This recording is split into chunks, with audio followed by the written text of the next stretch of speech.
Welcome to the very first Coinomi X Space. Today, we're excited to bring you a special Dash AMA, where we dive deep into crypto. This conversation was recorded live on X Spaces on March 7th, 2025.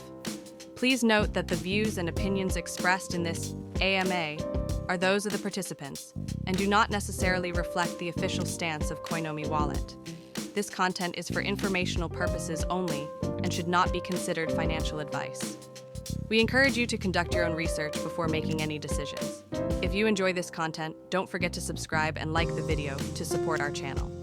Now let's get started. Enjoy. Right. I think we're probably good to get started. Oh, hold on a second. Let me mute this phone over here. But hey, so welcome. Um, this is a space with Konomi Wallet and Dash, who have been partners for a very long time, been working together for quite some years. My name is Joel. I'm the business development lead for Dash, and back in 2016, mid 2016, Koinomi was my first Dash wallet. And then since then, of course, I've used Coinomi many times over the years, and also used basically every wallet under the sun. And so, uh, why don't you guys introduce yourselves and who you are, and just kind of the basics? Then we'll just kick this thing off. Hey folks, glad to be with you here today. My name is Kobe, and I'm one of the members of the team at Coinomi since around then, 2016, 17.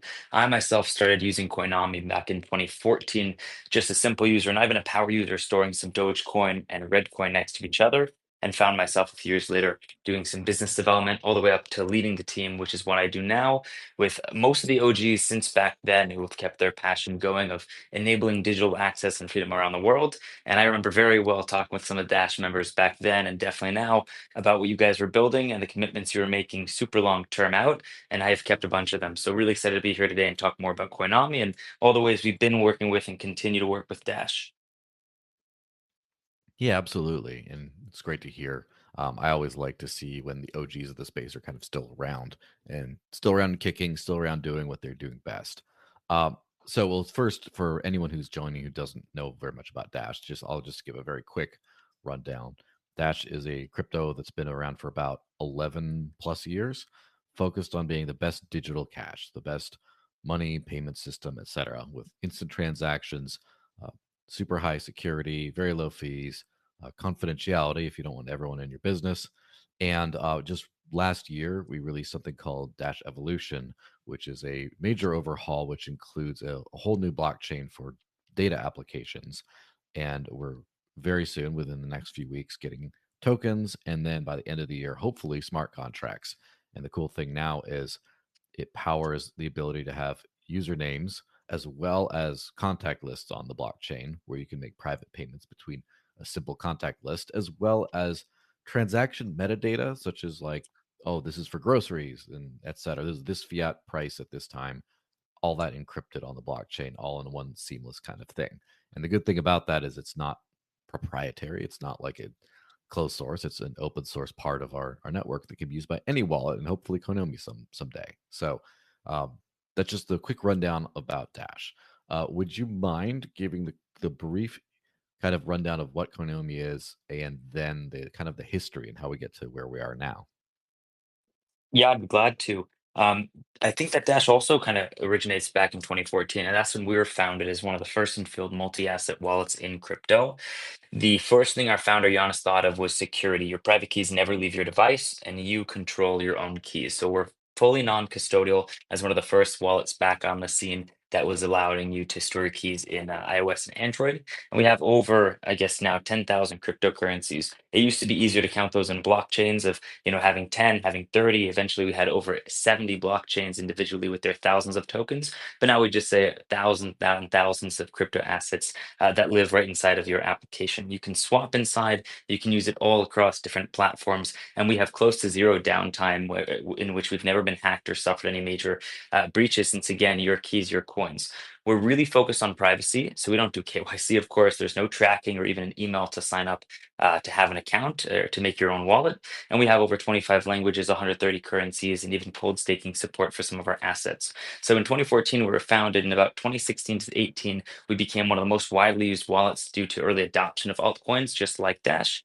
2019, we brought out desktop. In 2020, we really slowed down a little bit, working more on privacy features and new blockchains until we kind of had some skippage in 2021, where some of the members of the team were taking some time off. We had a few corporate changes into how we're going to manage Coinomi.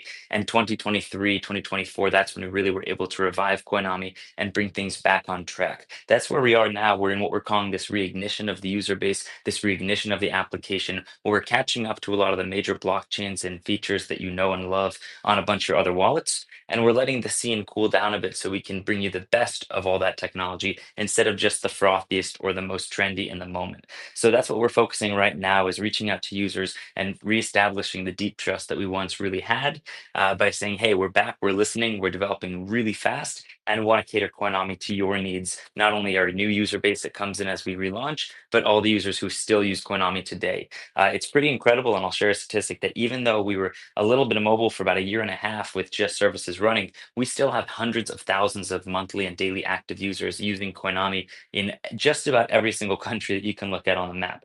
So we're really proud of that, and that's why we really have a global approach to our development. And like I mentioned, everything stems from privacy, anonymity, and user control. Yeah, fantastic. And I have to say that those are definitely values that Dash embodies, of course. All obviously full user control, everything, but also privacy and the ability to keep everything confidential is very important to Dash. But also, me personally, it's something that I value a whole lot. And of course, in the past, I did some work for Zcash, for example, and I'm Oh yeah. uh, pretty good in a few different privacy communities, and was one of those big reasons why I use crypto every single day is to kind of keep that base privacy. And so, definitely, you'll have to feel free to stop me at some point because I will start to nerd out on the privacy things a little too much, and you'll have to say, "Yeah, can we just talk about another feature?" But Well, I think that's why we've yeah, had such a strong partnership and really used to. And I won't lie to anyone listening right now. We're still going out to every blockchain we used to support and have today and saying, listen, we've been gone for a while. We want to come in and hit this hard by offering your user bases the best wallet experience. In my eyes, we could pay for marketing. We could go out and fundraise $1 billion and pay all the marketing agencies in the world. But if we go to every blockchain right now, and we have been for the past few months, and say, what features do your users want, need, and are going to value in this next cycle run, it's really a handshake deal. They're going to send our users directly to us if we provide the best experience possible out of all the wallets and custody um, solutions. So I think that, again, we've really had that strong relationship back in the day because we both shared that fundamental ethos: fast, secure, and user-friendly financial freedom. I know that Dash was specifically designed for speed, and things like instant send. Transactions just get finalized way quicker than Bitcoin. And having that next to a Bitcoin wallet, there's differences in user architect in both their support and education about those blockchains. And so I feel like we're really trying to enhance by offering kind of a lightweight, high performance wallet that keeps up with Dash's quick movements. And again, no waiting, no lag, just seamless payments with full privacy controls. yeah, absolutely. And I'd love to dive into those things in greater detail. Real quick, though, you mentioned the kind of the year off or so that was taken. Um, would you mind kind of getting into that and like how that worked out? Because I do I do remember obviously being a faithful Konami user for many years, and then you know there's kind of like a little bit of a silence, and all of a sudden, like a year or so ago, I just see the posts start to come back to life, and I'm like, oh, this is exciting. So, would you mind just talking us through that transition period and what really was going on during that time? Yeah, so as most projects go through such a long life cycle, and we've definitely had one since we've been around over a decade now, around 21, 22, there were just differences on the team between people wanting to work on a bunch of different projects. And that's around when a split occurred of different team members, and even myself leaving to go and work on my own company called Eucalyptus Labs, where we worked on custody solutions specifically for layer one blockchain. So with a lot of the team's exodus and leaving to work on different things, it really stalled development, and there was not so much commitment, to really push the team and product forward. So there are things that I can say and really can't say for all kinds of reasons about why we're gone for so long. But something that's been really cool, and I guess something so foundational to me, since I'm really young, I'm 24, and this has been a product I've been using for almost half my life. I've been able to go on this road kind of montage in the movie of getting the band back together, where we find all the different members of Koinami who are off in the wind working for, tiny projects or big institutions now, and said, "Hey, we're getting the band back together. We're finally able to bring the community what they deserve and what they love." So, although I can't go into all the details of what forced that scatter and how exactly we were able to come back, it's really unique, and you kind of see it in our communication of familiar faces that are rejoining the team and that have actually been, kind of helping keep the lights on, even from a distance, without even being on the team, just knowing how important this product is to millions of people around the world. Yeah, that definitely makes sense. And obviously, um, the every company has their own internal drama and things. I kind of I kind of you know sort of sometimes I sort of wish I operated in the same sort of world because with Dash being the oldest DAO, everything that's happens is kind of a matter of public record, and so there's about all the drama. Like it's not publicized always, but you can definitely see it if you dig deep enough. And myself, I did some work for Dash um, from about 2017 to 2019, and then kind of took a few years off, kind of focused on my own personal podcasts and channels, and did some work for Zcash and some other projects. And then early 2024, I came back to head up business development and marketing, and that's kind of where I've been at, just grinding those 60 plus hour weeks. You know how it goes. And yeah, so definitely a very similar kind of character arc almost between the two projects. Something that we definitely evolved through was being open source when we started with Dash. And we eventually went closed source. And that was a decision that turned a lot of users away from us. And that was also a decision that allowed us to sprint much faster and incorporate a lot of features that brought a lot of people into the fold. So that's an example of something that you really don't see the inner workings of a DAO publicly. But those were decisions we made at the time. And some of us, like I wasn't actually on the team at that time for that decision. But there's just a lot of different, like you said, there's lots of different dramatic pieces that change and evolve. And now, looking back on the 10 years that have passed, we're really able to evaluate each of those decisions and see how we can do things in a more transparent and public way, and also return to some of the values that really made Koinami stand out, which includes open source, which is something we're striving to work towards right now this year, and get some patches and developments out so that we can accomplish that goal in 2025. But it's definitely, there are really positive benefits of having an open DAO where you can see all the decisions that were made, debated over, and sometimes I do wish that we had more of public records and DAO decisions that were fought over religiously, so that we can look back on them. But I think that with a team that's worked together for so long and that remembers making those decisions together, we're much better for it, and now we can serve our users much better with those decisions in mind.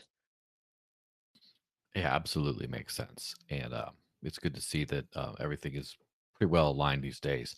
So, if you wouldn't mind, would you mind just quickly going down some of the main features that Konami has today? Now, obviously, I'm sure there's a million and a half, but um, a basic wallet, of course, can just store multiple currencies and send and receive, and that's kind of it. So, past that, what are some of the things that you're especially proud of? Yeah, absolutely. There are a few things in the wallet, from IP anonymization to just as many cryptocurrencies as we support, that really set us aside. But what we're really striving for right now, separate from the tech that is pretty similar to other wallets, is bringing people a unified ecosystem feel for every blockchain they enter. And what does this mean in less buzzwordy ways? Because I'll remind you, I did get my start in business development, and so if I result to buzzwords like synergy and growth hacking, then please slap me over the line. But what we're trying to focus on is making sure that in an ecosystem like Dash, we're able to support all the tools and features. For example, the evolution blockchain that's coming out and really developing now, we want to support all these so that it's similar to downloading Phantom Wallet just for Solana, where you're able to immerse yourself in an ecosystem. But we want to have that for every ecosystem and blockchain that we support. This really comes down to UI UX and also user education through the tools we're building into the wallet. And while I can't disclose too much that's upcoming, we're importing a lot of tools that are going to help people explore ecosystems and engage with the best of those ecosystems in a way that not only um, preserves those projects' autonomy, so we don't have to pigeonhole the project by making them integrate with us, but also just makes the user interface and interacting with those much easier. Features like Dash that have kind of been only in Dash Pay, for example, we want to bring some of those directly into the wallet, but not have that infringe upon other blockchains or be too confusing for people to use. Separate from that, I think cross-platform compatibility is also pretty huge. That we are both on desktop for every platform and mobile. Those desktops are getting a much-needed update very soon. And also, when you're swapping and exchanging in Coinomi, you're actually going through about 10, 11, even 12 different exchange pricing options that are giving you the best prices. We now offer about 20 different on-ramps in over, I think, 100 countries that let you buy with many different paying methods. And there are features in other blockchains like cold staking support and multi-currency use that really set us apart, just like SegWit for Bitcoin. Yeah, perfect. It sounds like you guys really have a kind of hit the ground running on all this stuff. And so basically, you mentioned privacy specifically, and obviously, as a specific part of that, you mentioned um, basically hiding IPs.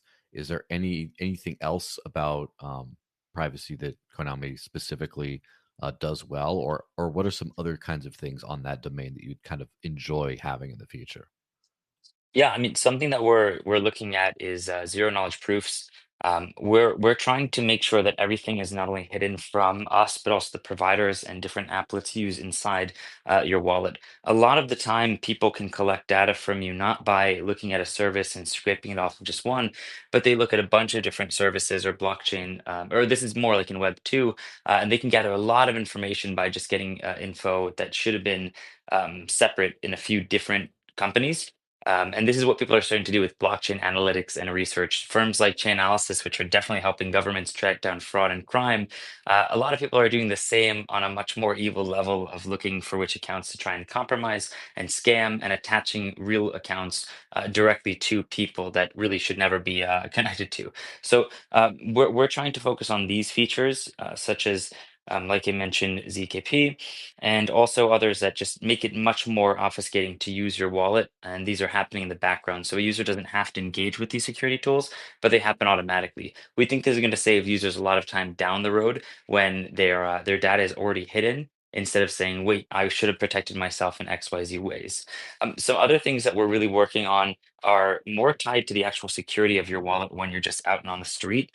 There's a very good graphic, and I'd like to find it in just a minute, that shows the incredible power of 256-bit encryption, and then also right next to it, the incredible power of a guy wielding a crowbar. You can have the best security in the world, but if you're walking around with your 24 letter words saved in your mind, someone could just as easily beat it out of you. So we want to have different features in the application that make it safe to carry your wallet around with you, because wallets are becoming much more of a place, much more than a place where you store your funds, but they're becoming the place where you really get the most out of them and use them. So if wallets are going to evolve into this multi-tool that you can do different things on, from lending to staking to identity protection, we need to make sure that people are backing it up and using these tools really safely.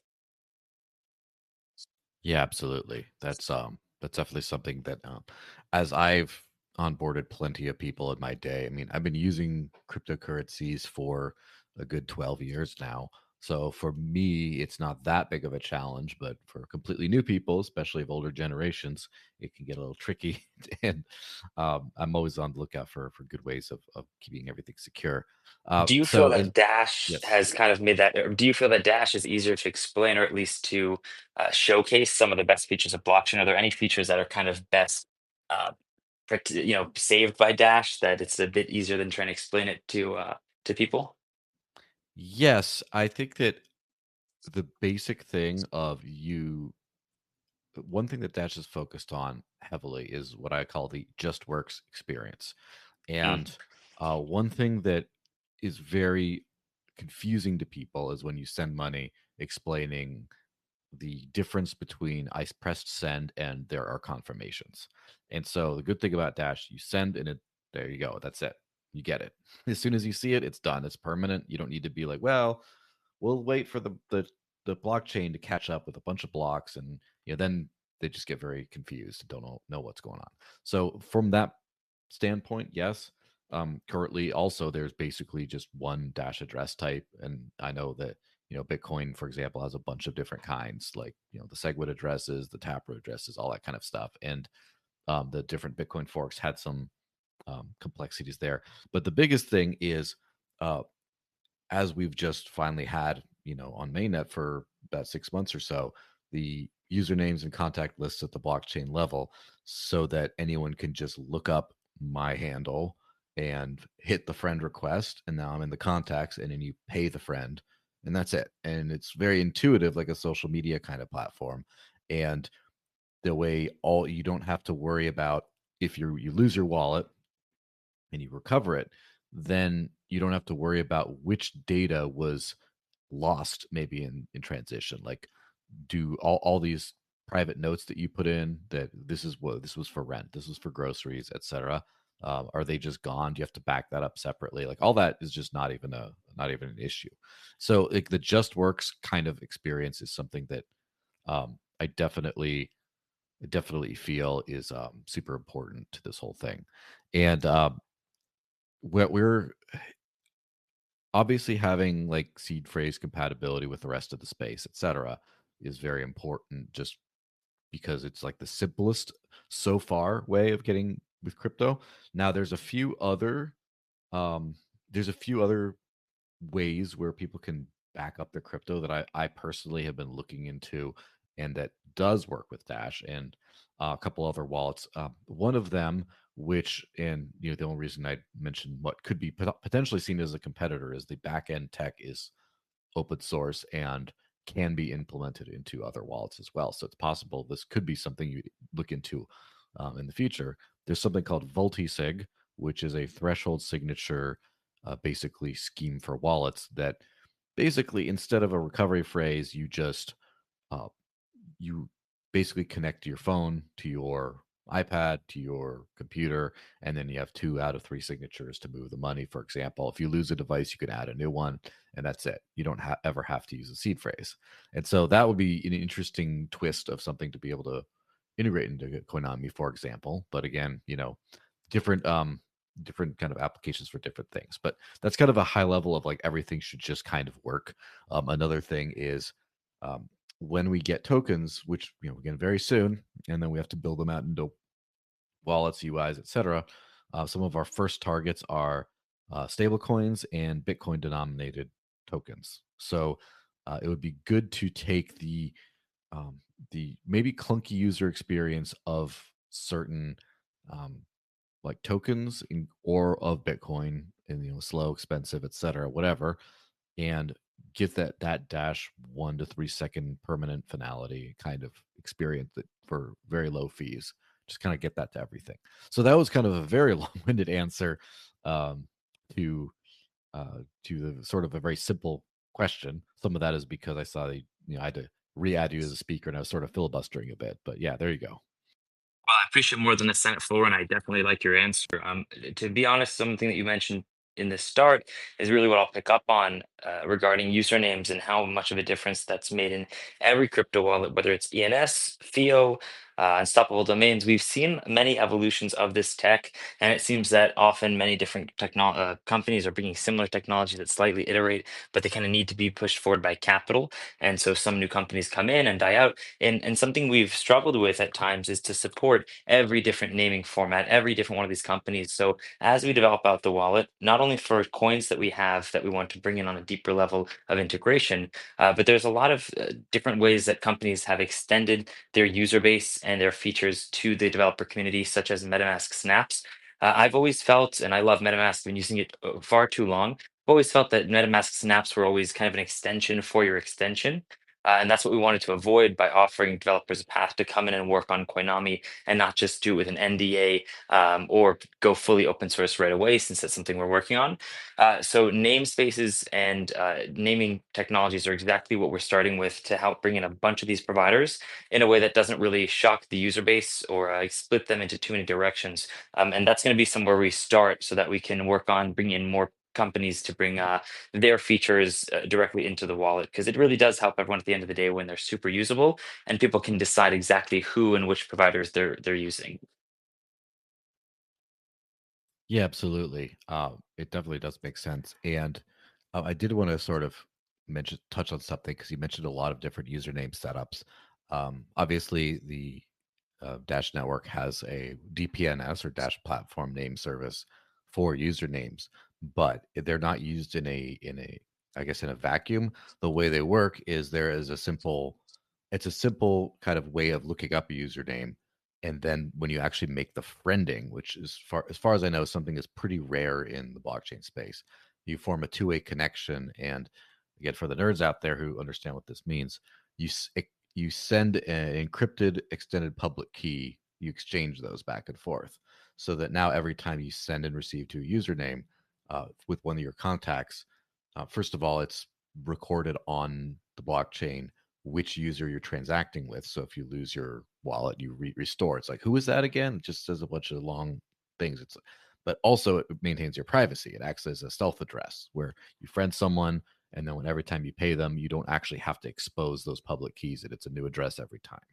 And to add to that, Dash's privacy feature is built into the mobile Dash Pay wallet, so that uh, you can maintain pretty high level privacy. So the whole anytime you start using that p word, is my ears perk up. And again, because this is all protocol level, blockchain level, open source, uh, it's something that can be added to any other wallets and services. And that's been my personal my personal kind of goal, because the Dash core team that does a lot of does the protocol and then some of the products have been doing a really good job of kind of their single ecosystem wallet.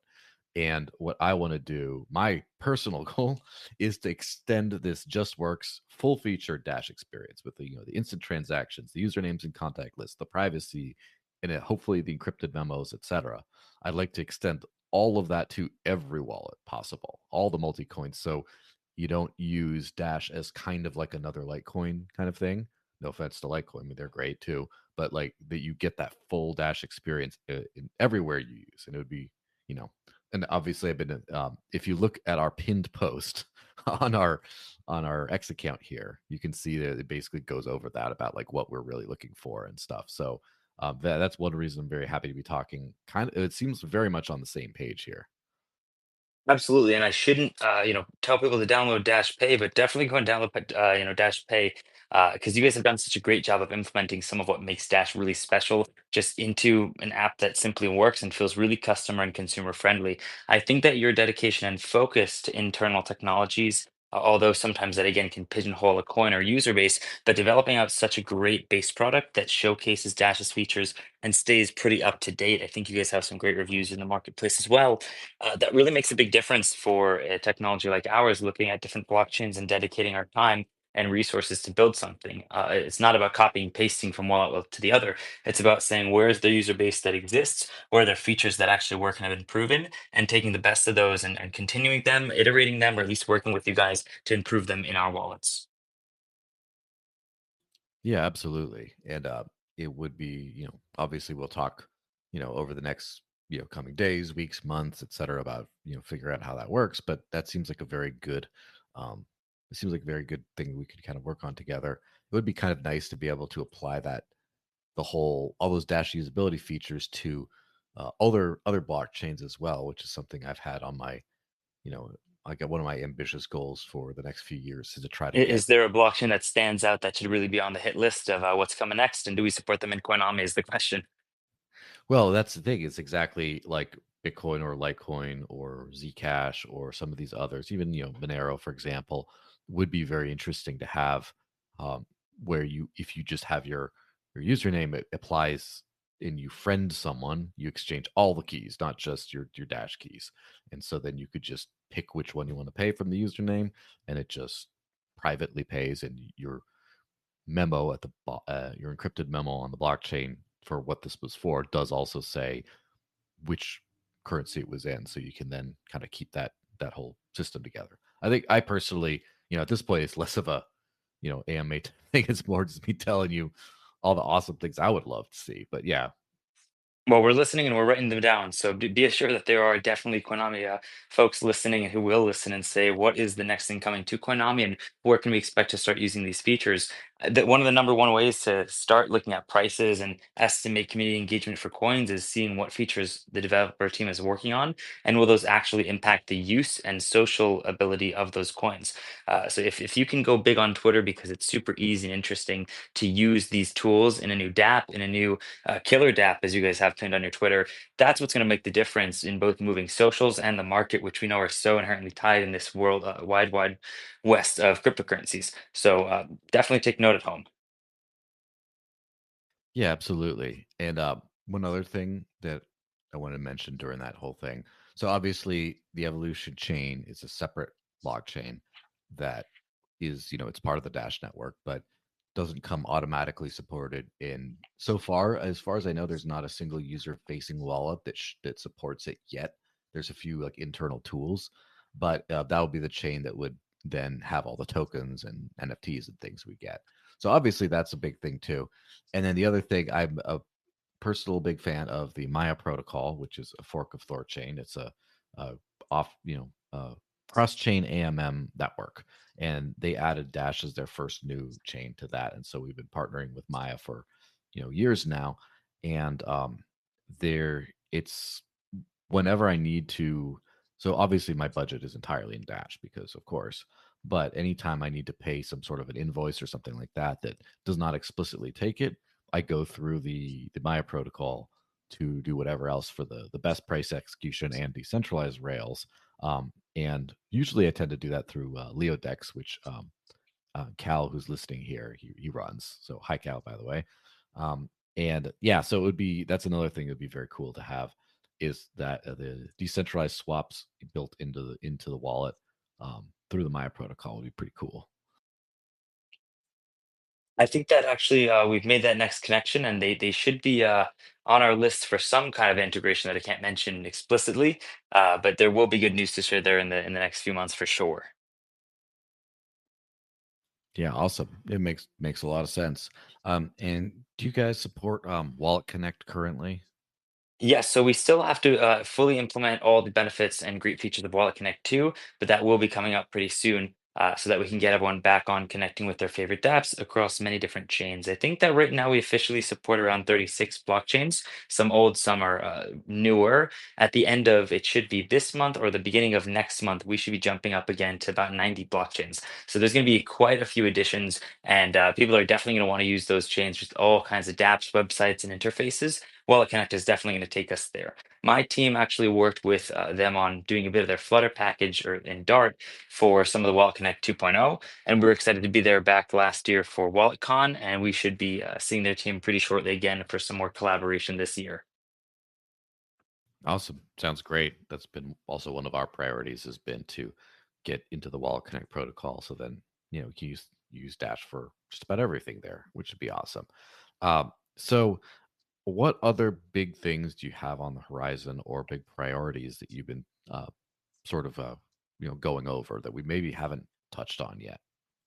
I think besides blockchain integrations and an upcoming platform that we're really excited about, there's really a new community reemergence that's coming to Coinomi because of engagement.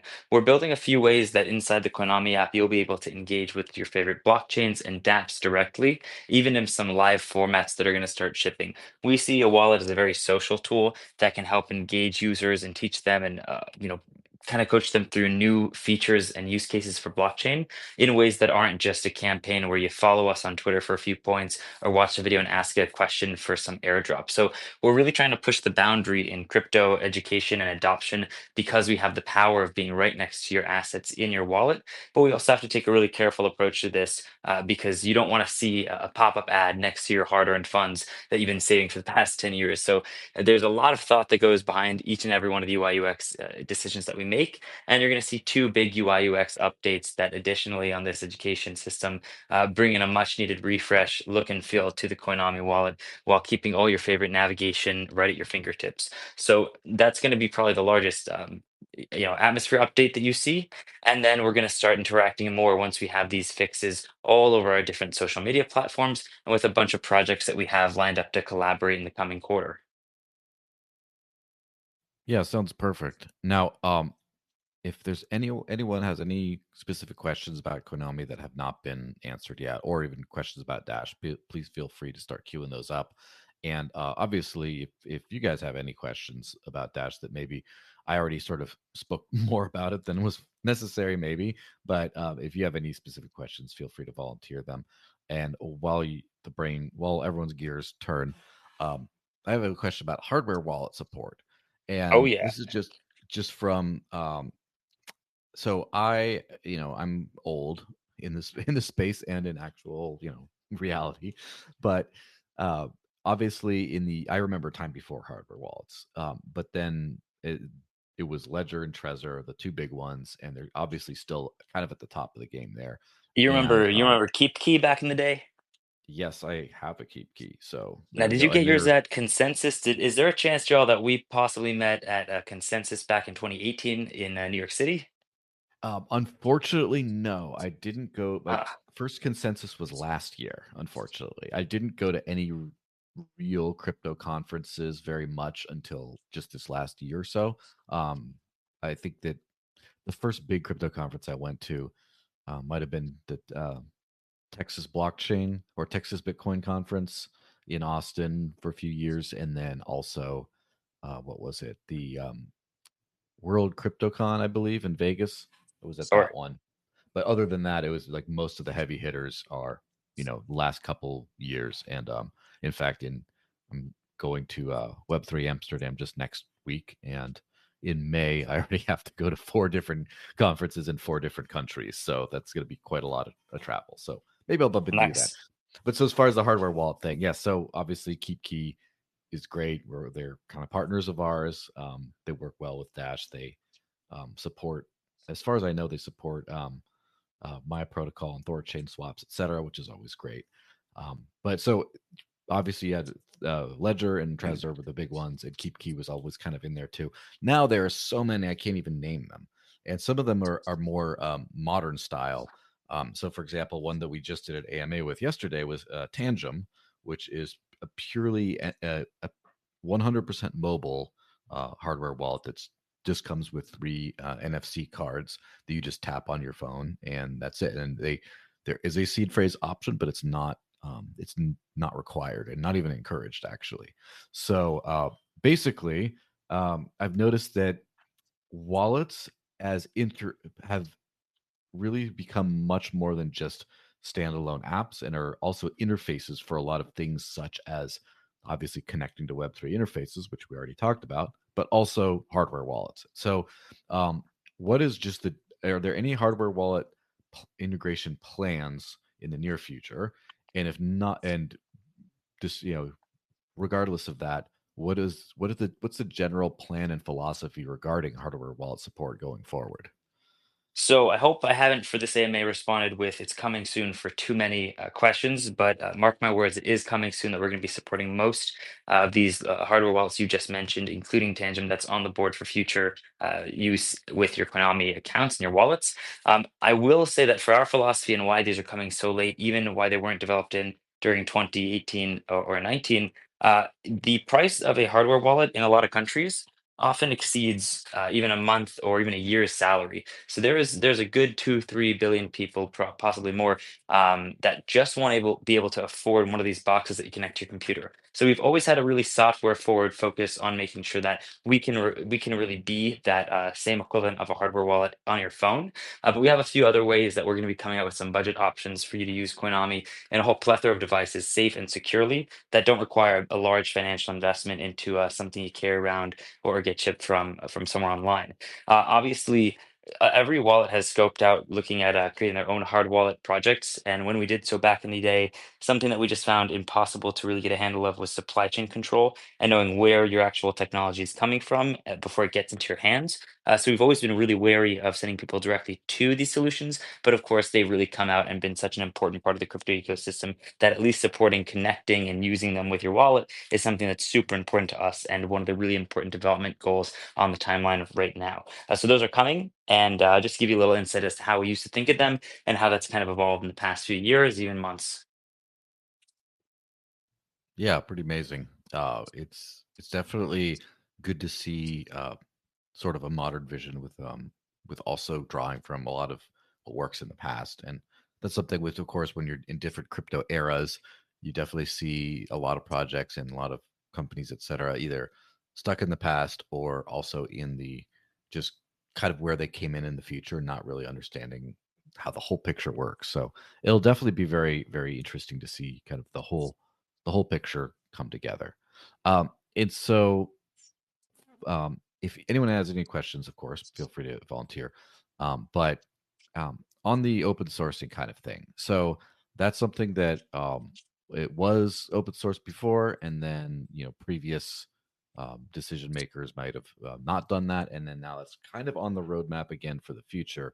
Is that where in the, I guess, where in the the roadmap kind of ordering of things is the open source idea? So the first announcement about open source, and we'll do it in three phases. The first announcement will be undergoing a large and wide audit of the Coinomi code base, which we've already done to all the important parts of the code base that are not just kind of everything that's generating your wallet. These are all tested and true standards that every other wallet around the world and cryptologists use. So that's all kind of done. The second stage is a wide audit of the actual app itself, which will be completed somewhere in quarter 3 of 2025. And lastly, is making our way to full open source status by the end of this year or the start of next. We plan to do this in small pieces so that we can ship out all the code that makes Coinami what it is, and kind of do it that doesn't overwhelm our developers or the community as we see feedback. Because again, we do not expect anything except some feedback about code cleanliness and others, just given the state of our code stack right now and the developers who are kind of wiping off the dust and getting back to developing the code base that most of them still remember coding in their late 20s or even a bit before that. So that'll be the approach. And something that's important to remember and that we talked about a lot as a team is some of the reason we went closed source is that Coinami and crypto wallets was still so new that people were actually cloning a Coinami wallet. Just exactly cloning the UI, even having the same support links when people would lose their funds, and they'd launch these apps on the App Store and just drain funds day in and day out. So people would tell us and hit our support email and say, "Hey, I got my account completely drained." And we said, "Well, what app are you using?" And they would show us this listing for an app with a few downloads on Android, and we'd spend day and night trying to get it taken down. Where Google employees didn't even know what a Bitcoin wallet was or meant. So obviously, App Store standards have changed a lot. People and their general knowledge of the populace has really shifted, and these are things that made it much easier, even a few years ago, to start that debate and open conversation about going back to OS. But we also think it's going to be something that sets us really apart from a lot of other closed source wallets out there who don't even have their core code online. So it's about security, it's about transparency, and again, it's about getting to the core and the ethos of what made Konami stand out back then and is going to drive our future now. Yeah, perfect. Sounds just like what I want to hear. Now, you know, if you have any questions for Dash on the Dash side of things, I had one more thing I wanted to say something about, but I'm just going to take a pause. What else do you want to know from our end?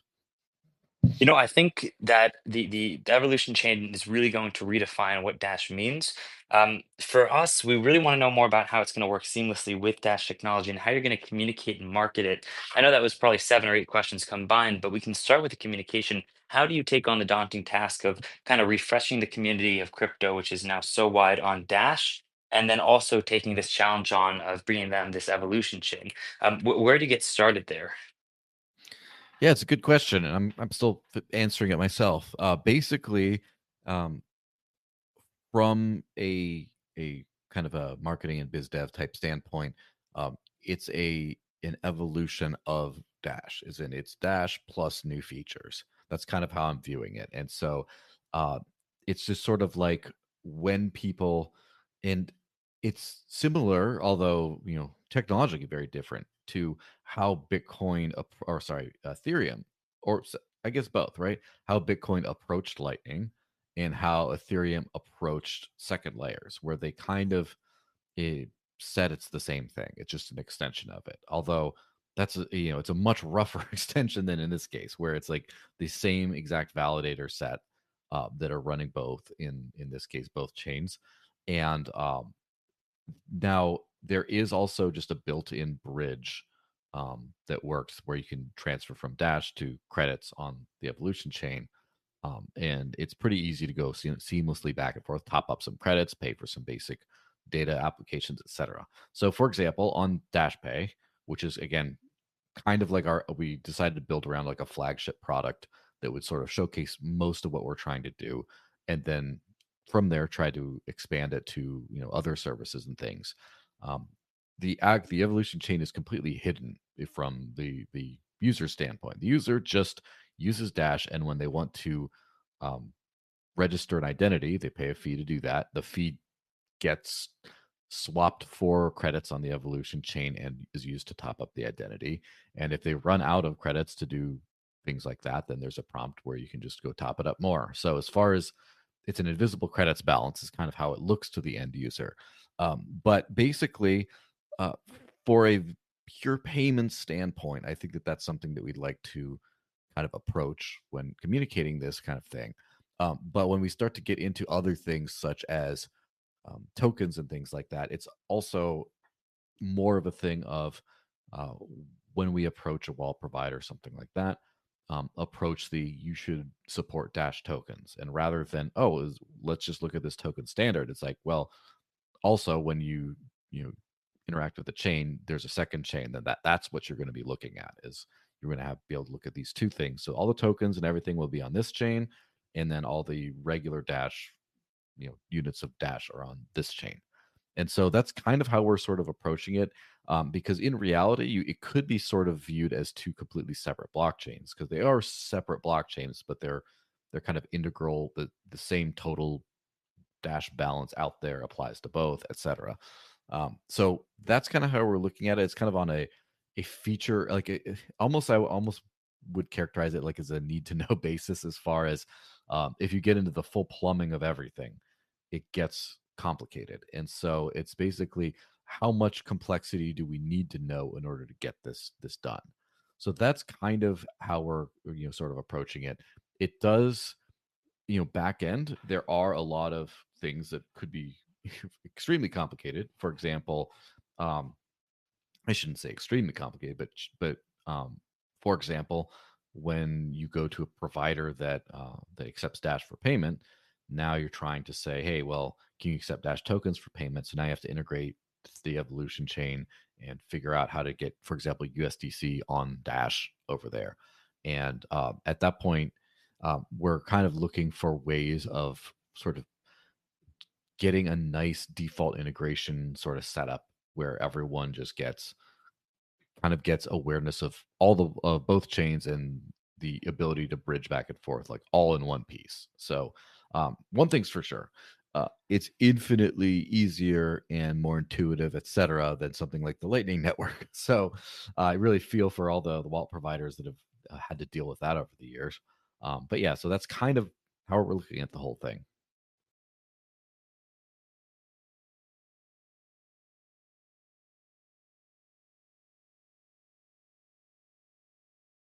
Sorry if you're speaking, I can't hear it right now. It looks like you unmuted, but I can't hear anything. Just making sure.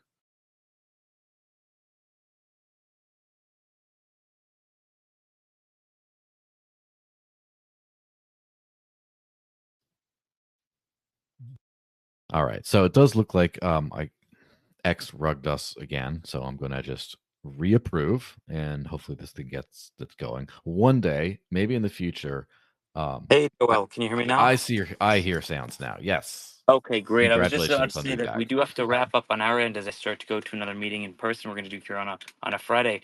But I want to thank you and the entire Dash team for your development over the past more than 10 years.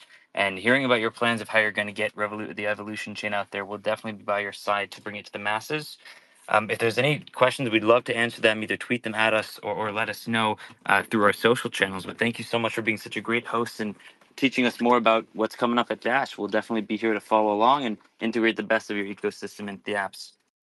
Absolutely. And thanks so much for being on. Everyone follow Konami, download the wallet, try it out, and give us feedback as well as them as far as how your experience is with them.